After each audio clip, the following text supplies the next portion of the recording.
Perkenalkan, nama saya Jacob Hermanus. Di sini saya akan menjelaskan tugas manajemen rantai pasok. Yang pertama, suruhannya adalah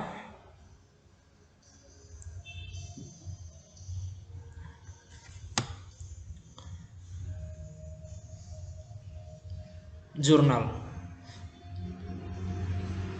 5 tahun terakhir dari 2017 sampai 2021 yang membahas tentang jaringan SCM, pengelolaan permintaan, manajemen pengadaan. Di sini ini covernya dan jurnal yang pertama, jurnal fondasi volume 8 nomor 1. Ini terbitannya 2019. Pengaruh supply chain manajemen SCM terhadap daya saing dan kinerja pada konstruksi gedung bertingkat tinggi. Studi kasusnya, proyek konstruksi gedung bertingkat tinggi di DKI Jakarta dan Tangerang oleh Andi Madepunggeng, Rifki Ujianto, Mariana Veronica Dinamik.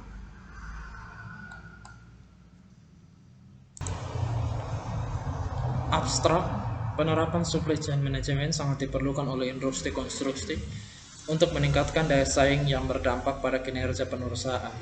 Supply chain akan memberikan kontribusi terhadap efisiensi suatu pelaksanaan proyek.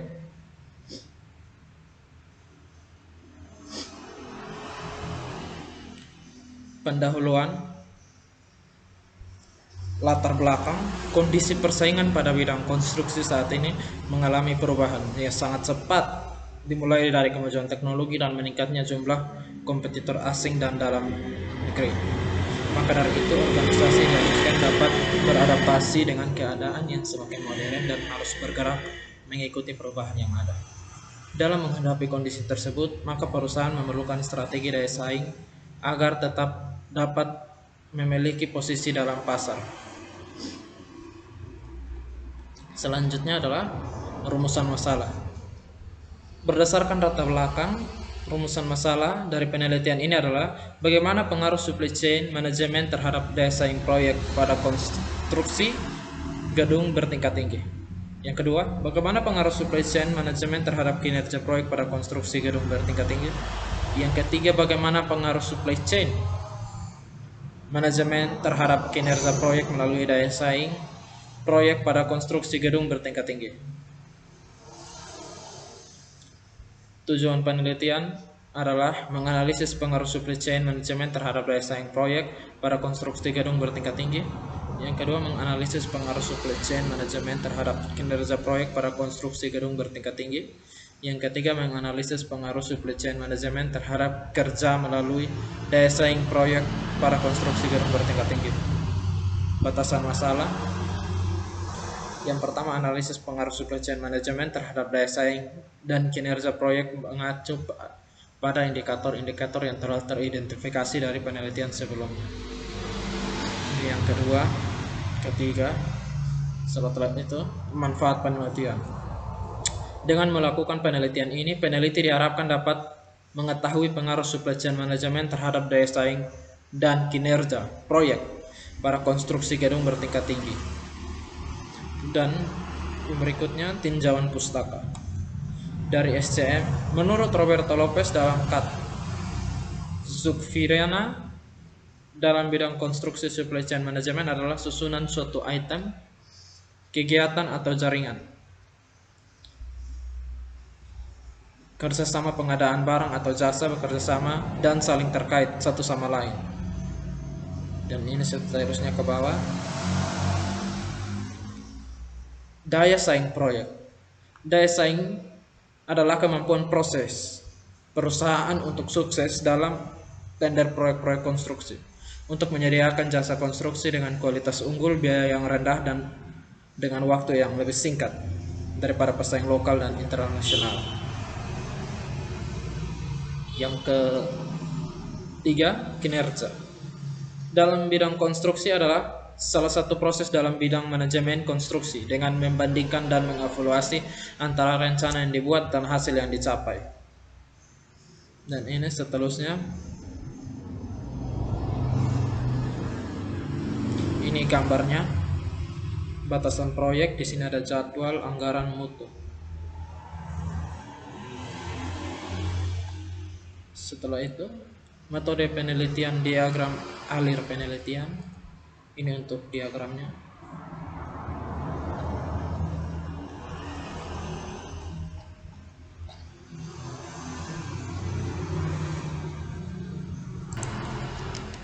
Yang seterusnya, uji second confirmatory factor analysis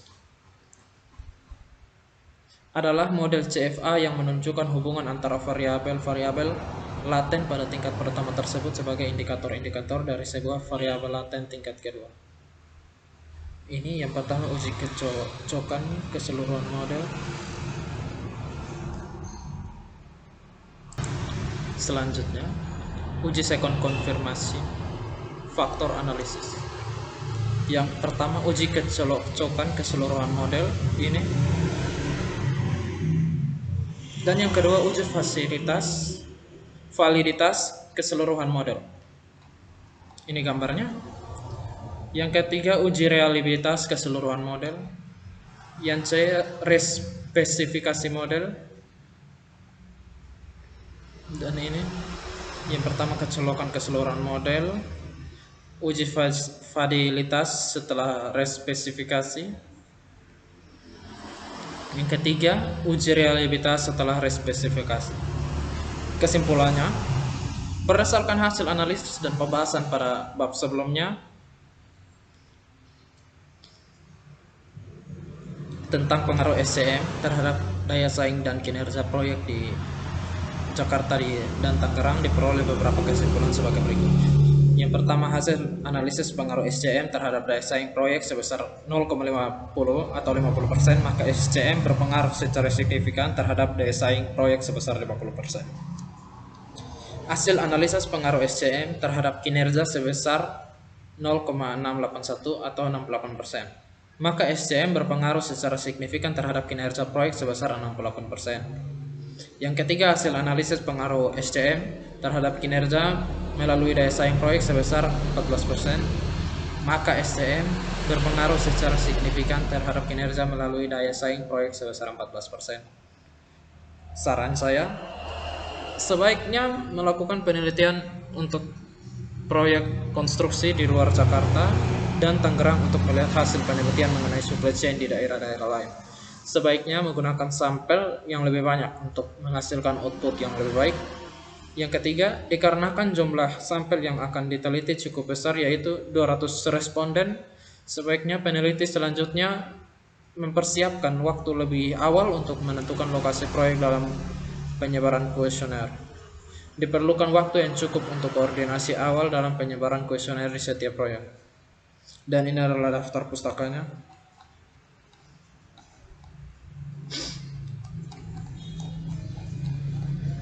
Sudah. Yang ke selanjutnya, perancangan sistem informasi SCM produk pertanian berbasis website oleh Andi Kusuma, Eskom. Abstraknya ini,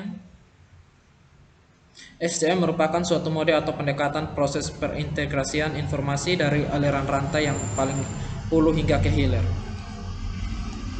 Pendahuluan.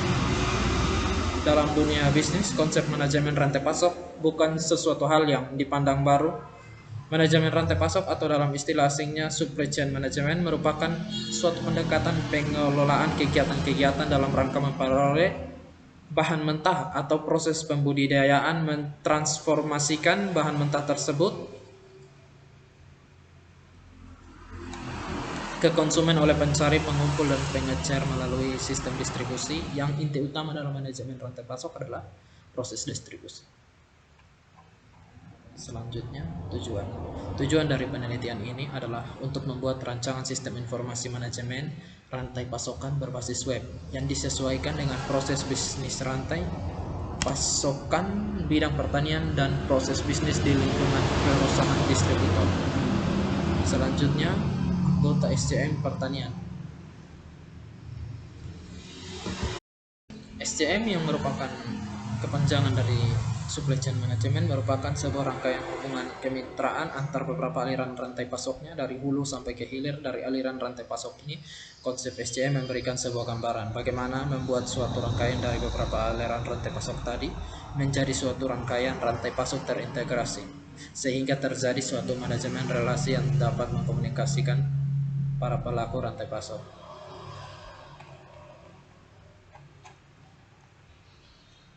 Yang keempat, tinjauan perencanaan sistem SCM pertanian. Seperti yang telah penulis utarakan sebelumnya, peran yang paling dominan dalam menjalankan sistem SCM ini yaitu perusahaan distributor. Alasannya sederhana sekali, yaitu karena distributor merupakan salah satu palang pintu utama dalam menentukan arah kemana produk akan didistribusikan dan harus disesuaikan dengan permintaan pasar. Dan ini selanjutnya asumsi dasar. Ini ada 5 asumsi dasar. Setelah itu model use case, ada gambarnya. Ini penjelasannya dalam sebuah tabel. Ada 16. Penutupnya, dengan adanya sistem informasi SCM berbasis web akan mempermudah dan mempercepat proses pelayanan, baik itu ketika melakukan pemesanan produk ke rantai pasok yang di atasnya dan ketika menginformasikan produk kepada aliran rantai pasok yang di bawahnya. Dan ini daftar pustakanya. Sudah, sekarang kita beralih ke jurnal selanjutnya, terbitan 2019. Sistem persediaan dan pengendalian stok obat menggunakan metode SCM para apotek Sentosa. Ini abstraknya. Yang pertama, pendahuluan. Teknologi informasi memberikan manfaat yang besar dan kemudahan baik dari segi pengolahan data maupun penyajian informasi persediaan barang yang ada pada organisasi. Selanjutnya, yang kedua, metode penelitian. Pada pembuatan sistem informasi pengelolaan data ini menggunakan metode pengembangan yang berurutan, yaitu sebagai berikut. Yang pertama, analisis data. Yang kedua, desain. Yang ketiga, coding. Yang keempat, testing. Yang kelima, implementasi. Setelah itu, tadi 2 metode penelitian, sekarang 3. Landasan teori. Ada 3.1 pengertian sistem, 3.2 pengertian informasi,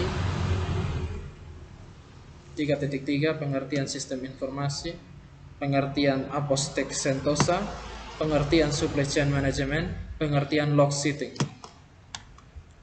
Yang keempat, ini adalah desain hasil dan pembahasan. Dan ini adalah diagramnya.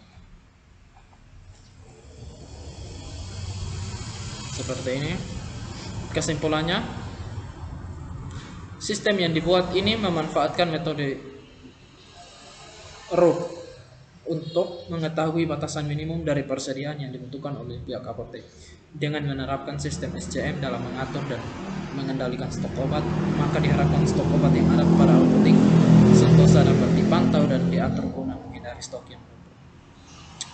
Yang ketiga, dengan menggunakan metode perhitungan EOP untuk membantu menghitung berapa banyak stok yang harus dipesan.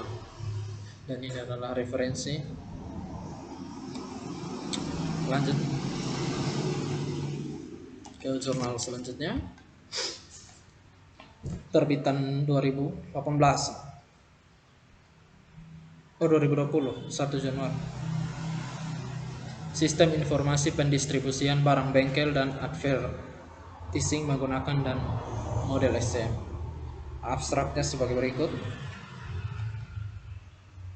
Pendahuluan, proses pengelolaan data dengan memanfaatkan teknologi secara online menyebabkan online menjadi media informasi yang dinamis, khususnya di bidang manajemen pendistribusian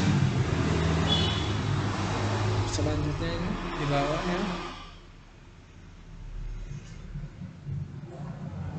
metode penelitian.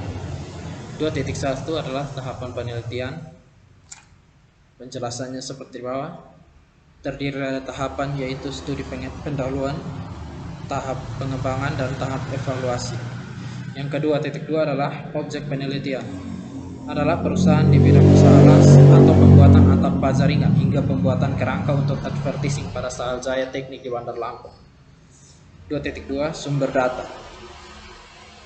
Sumber data yang digunakan adalah data primer, yaitu data yang diperoleh langsung pada Sahal Jaya Teknik dengan teknik pengumpulan data yang digunakan adalah sebagai berikut.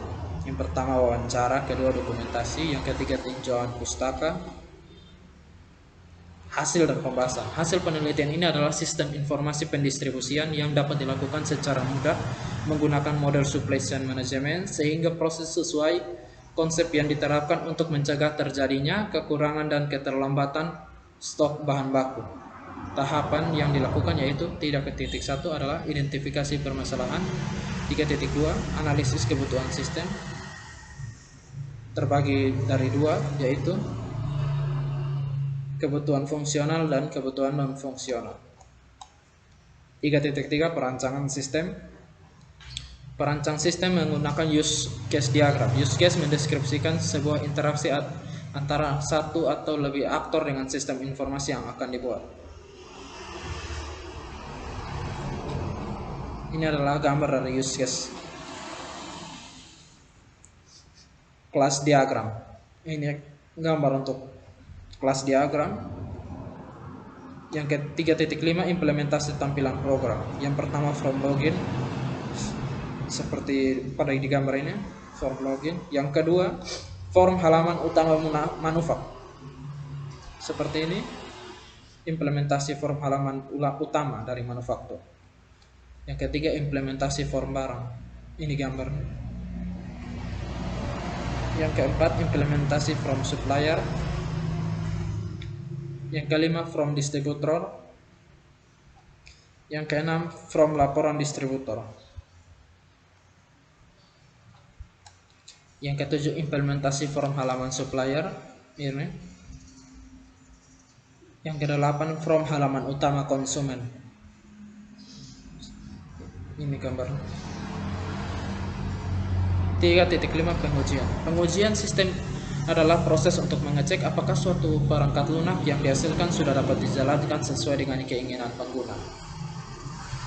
Setelah itu kesimpulan. Berdasarkan penelitian yang telah dilakukan dapat disimpulkan bahwa penelitian ini menghasilkan sistem informasi pendistribusian barang ke supplier dengan menerapkan konsep supply chain management sehingga dapat memberikan kemudahan bagi pengusahaan khususnya manufaktur yaitu Sahal Jaya Teknik untuk mempermudah proses permintaan barang ke supplier dan proses permintaan barang dari ke manufaktur hingga ke konsumen secara terintegrasi menggunakan sistem secara online. Dan berikutnya adalah daftar pustakanya. Lanjut ke jurnal selanjutnya, perancangan dan implementasi supply chain management pada C.V. Hayati Padang oleh Silviandi.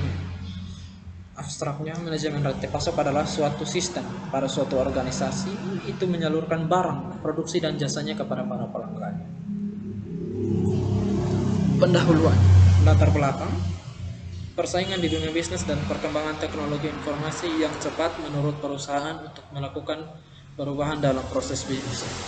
Dari proses bisnis yang manual ke proses bisnis yang terkomputerisasi untuk meningkatkan efektivitas dan efisiensi bisnis yang ada dan untuk menjawab tantangan-tantangan dari kemajuan teknologi informasi.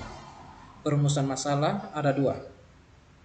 Bagaimana optimasi informasi melalui penerapan SCM dapat membantu CV Hayati memenuhi permintaan konsumen? Dan yang kedua, bagaimana penerapan SCM dapat membantu CV Hayati mampu meningkatkan volume penjualan?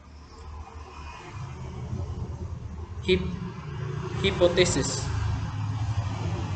sebagai berikut. Selanjutnya tujuan penelitian. Tujuan yang ingin dicapai dalam tugas akhir ini mengetahui proses SCM perusahaan.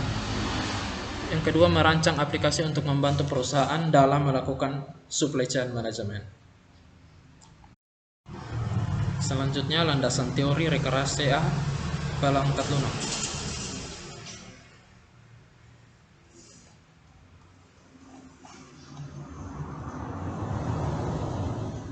Ada metode penelitian, penelitian pendahuluan, pengumpulan data atau observasi,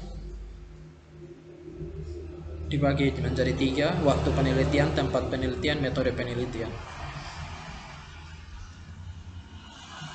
Analisa dan perancangan. Analisa sistem merupakan tahap awal dalam perancangan dan pengembangan sebuah sistem yang akan dirancang.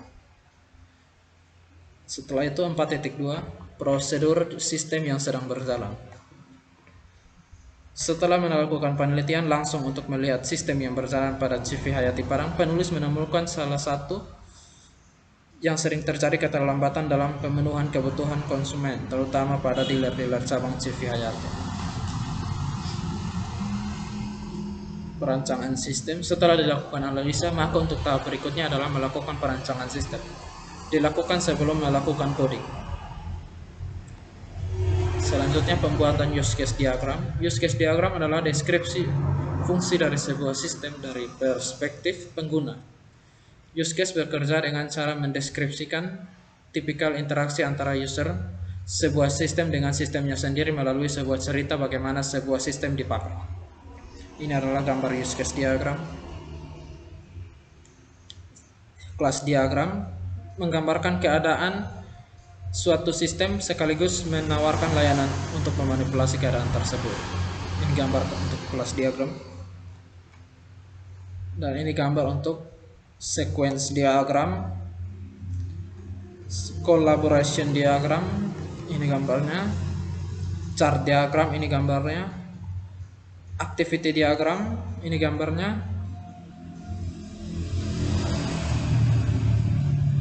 selanjutnya user interface. Yang pertama adalah tampilan halaman login, yang kedua tampilan halaman admin, yang ketiga tampilan halaman manajemen produk, yang keempat tampilan halaman tambahan produk, yang kelima tampilan halaman edit produk, yang keenam tampilan halaman petugas, yang ketujuh tampilan halaman list pesanan cabang oleh petugas, yang kedelapan tampilan halaman tambah pesanan Hayati, yang kesembilan tampilan halaman penjualan Hayati, yang ke-10 cetak laporan transaksi penjualan. Kesimpulannya dari penelitian ini yang dilakukan, maka dengan penerapan konsep SCM pada CV Hayati Padang dapat diambil kesimpulan sebagai berikut. Dengan adanya SCM, CV Hayati dapat mengendalikan stok kepada motor sehingga permintaan konsumen dapat terpenuhi. Dan ini daftar pustakanya. Kita lanjut ke jurnal selanjutnya adalah analisa implementasi ESCM pada model distribution outlet distro. Ini jurnalnya terbit tahun 2018. Abstraknya seperti berikut. Pendahuluan. Ekonomi nasional saat ini banyak didorong oleh kontribusi industri kreatif dengan melibatkan banyak generasi muda yang memiliki kreativitas dan inovasi yang berorientasi pada usaha kecil. Selanjutnya, metode. Data dalam penelitian ini menggunakan data primer dan sekunder. Hasil dan pembahasan. Hasil observasi menunjukkan bahwa perkembangan usaha distro dewasa ini terus meningkat. Hal tersebut dapat dibuktikan dengan semakin menjamurnya outlet dan beberapa merek brand telah dipasarkan pada departemen store maupun mall pembelajaran. Ini adalah tabel untuk perbandingan elemen supply chain. Ini tampilan dashboard ERSAP. Ini adalah tampilan dashboard Taradegetsko. Yang ini gambar use diagram ESCM. Ini adalah tabel use case dan fungsinya.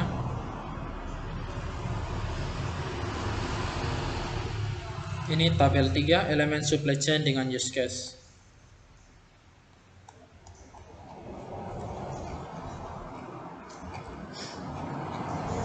Simpulan dasar dan saran. Berdasarkan penelitian yang telah dilakukan melalui perancangan, implementasi, dan analisis, dapat disimpulkan beberapa hal sebagai berikut. Sistem konvensional yang berjalan saat ini pada usaha distro hanya cukup untuk menangani transaksi dalam skala regional saja.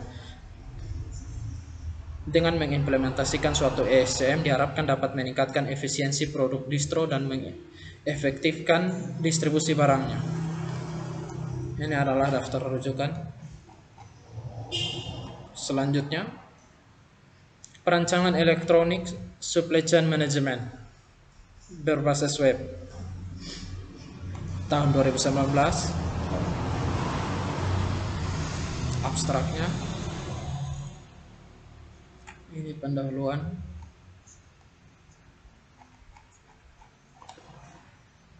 Metode penelitian.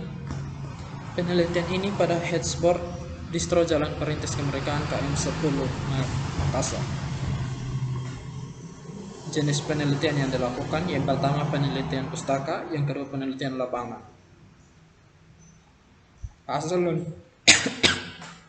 Pembahasan. Hasil dari penelitian ini membuat diagram UNL dan input-output. Ini gambar 1, use case sistem aplikasi. Gambar 2, kelas diagram sistem aplikasi. Gambar ketiga adalah activity diagram. Gambar keempat, activity diagram supplier. Yang ini ketiga, penjualan. Ini supplier. Yang kelima, sequence diagram bagian penjualan. Yang keenam, sequence diagram supplier. Yang ketujuh, sequence diagram kasir. Yang ke-8, tampilan pemesanan barang. Yang ke-9, tampilan list pesanan barang. Yang ke-10, laporan penjualan. Kesimpulan dari penelitian ini, dalam aplikasi ESCM dan pelaporan berbasis web pada Headsboard Distro Makassar menggunakan 4 rancangan desain, yaitu use case diagram, sequence diagram, class diagram, dan activity diagram. Sarannya, untuk pengembangan aplikasi selanjutnya sebaiknya dapat menambahkan fungsi-fungsi yang dapat memonitor pengiriman barang agar terkontrolnya proses pengiriman barang dan dapat melakukan penjadwalan pengiriman barang. Daftar pustaka. Yang terakhir, analisis komoditas padi pasca berbasis ESCM studi kasus kilang padi sumber rezeki. Abstraknya, pendahuluan. Metode, melakukan cara wawancara ke bagian pihak terkait mengenai hal yang berkaitan dengan informasi objek, hasil dan pembahasan. Yang pertama, gambar konteks diagram kilang padi sumber rezeki. Gambar kedua, tampilan login. Gambar ketiga, halaman home. Yang keempat, tampilan tambah pengguna. Kelima, tampilan tambah supplier. Keenam, menu menambahkan barang yang masuk. Yang ketujuh, tampilan outfit laporan persediaan barang. Kesimpulannya, pada penelitian pada supply chain management pada kilang padi sumber rezeki menghasilkan yaitu sebagai berikut. Dengan menerapkan aplikasi SCM membantu kilang padi sumber rezeki dalam menangani penumpukan beras yang terjadi pada kilang padi sumber rezeki. Dan ini adalah daftar pusaka. Mungkin itu saja. Nanti di bawahnya link YouTube menyusul. Sekian dari video saya. Terima kasih.